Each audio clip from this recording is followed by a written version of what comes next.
Hey everyone, so we're going to take a look at using colored pencil to create a rounded illusion in order to make the tubes that you just created into a three-dimensional object on a two-dimensional surface.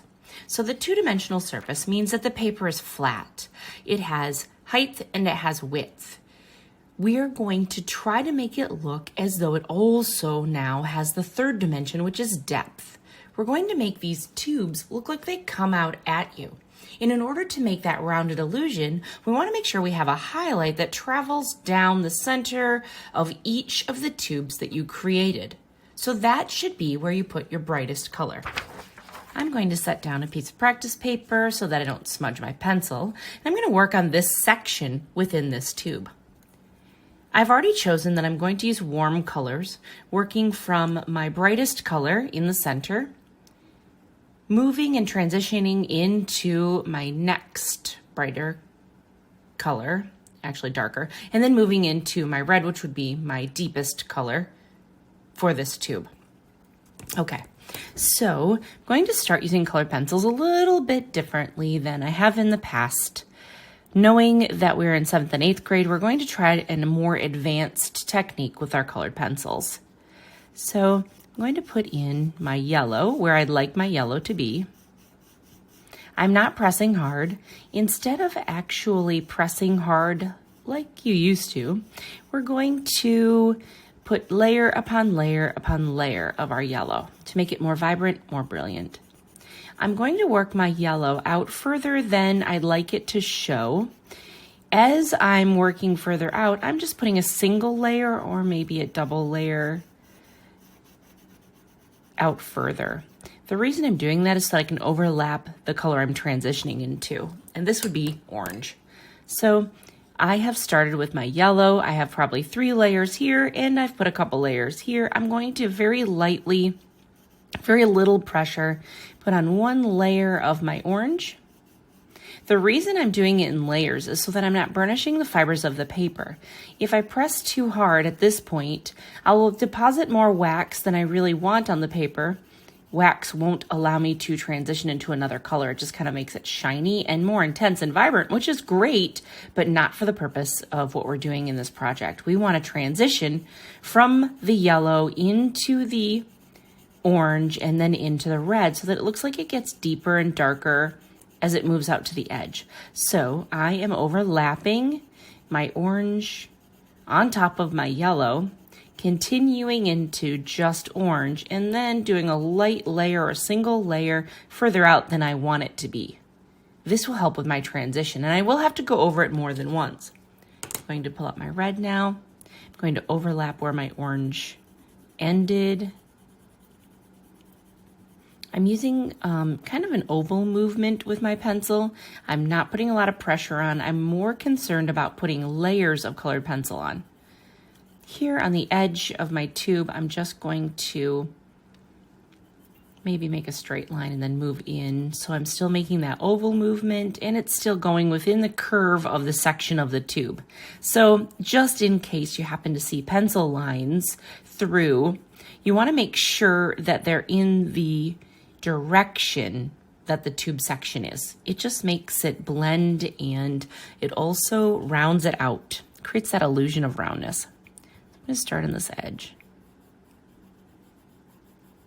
Overlapping again where the orange is a single layer, overlapping my red on that single layer, maybe a couple of times so that it blends into the red. And then I'm going over my red again and again. Notice that there are little spots within my paper that sort of show through. That's okay at this point. I do need to go over it again and again. So I'm going to start again with my yellow.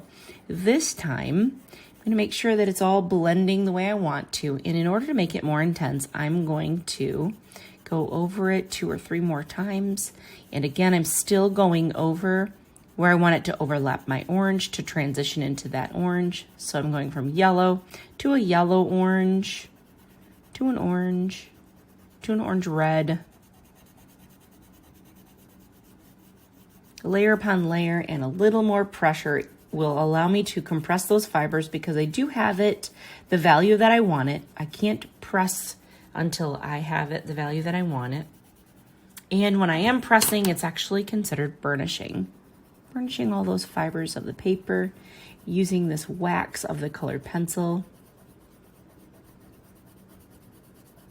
You can see those little white spots within my paper disappear. Now, I might feel that this is a little too harsh at this point, so I might just use another layer to kind of go into my yellow a little more. And extend my orange past where I want it to end. You can see that's getting a little bit shinier with my layer upon layer and a little bit of pressure. I'm going to go back in with my red to make sure that my red can pop out and that it's visible here.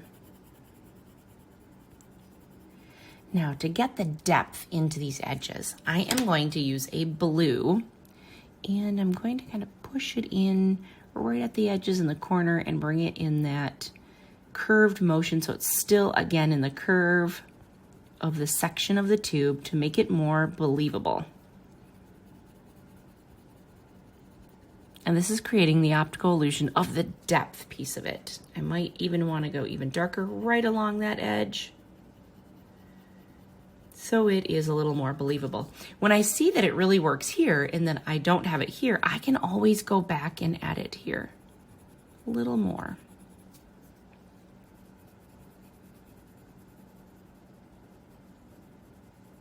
If I feel like it isn't blending well enough, I'll then go in with my orange again. Oops, that was my red, sorry. Go in with my red again, overlap that, and it'll just help blend it a little more. I'm going to work that way all the way up my tube, all the way down my tube on each side. I see that I have some white areas within these sections. I'm going to go over them because I really like how it looks when it's intense. If I feel this transition still needs a little adjustment, just a little more orange over top of the edge of the yellow will help it become more believable. Didn't take me very long to do that, and I can keep working.